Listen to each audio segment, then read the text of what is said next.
নিষেধাজ্ঞা থাকায় আগে লুকিয়ে চুরিয়ে ব্যবহার হতো, কিন্তু এবার দূষণ নিয়ন্ত্রণ পর্ষদের ছাড়পত্র মিলে যাওয়ায় খুল্লা ব্যবহার হবে চকলেট বোমার। তাই কালীপুজোর দিনগুলির কথা ভেবে এখন থেকেই অনেকের ঘুম উড়ে গিয়েছে।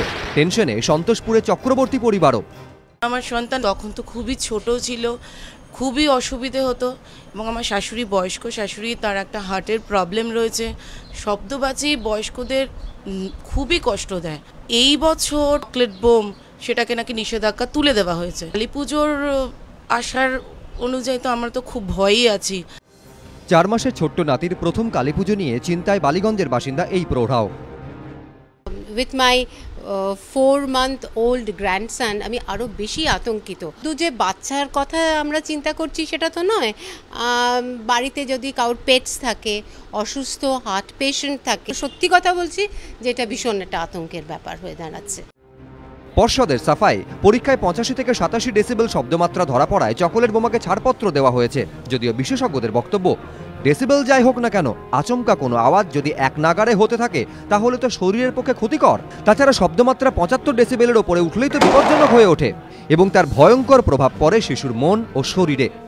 পলিউশন, অ্যাক্সিডেন্ট, নয়েজের জন্য বিভিন্ন ধরনের hearing impairment, mental impairment, irritability, asthma এবং অনেক আওয়াজে অবসেশন, অনেক বলে আর্লি প্রেগন্যান্সিতে ইভেন অ্যাবর্শন পর্যন্ত হতে পারে। বড়দের শরীরেরও চরম ক্ষতি করতে পারে শব্দ দানব।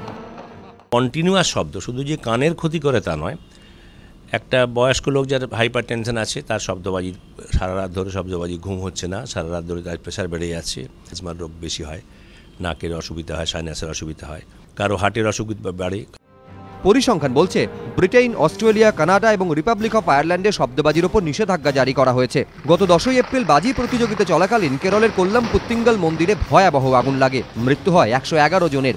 এই ঘটনার পরই কেরল হাইকোর্ট নির্দেশ দেয় সূর্যাস্তের পর কোনো ধর্মীয় স্থানে বাজি প্রতিযোগিতা করা যাবে না। কিন্তু বাংলা কবে শিখবে? চকলেট বোমাকে খোদ সরকারি সংস্থায় সিলমোহর দিয়ে দেওয়ায় অনেকেই তুলছে প্রশ্ন। অরিত্রিক ভট্টাচার্য, এবিপি আনন্দ।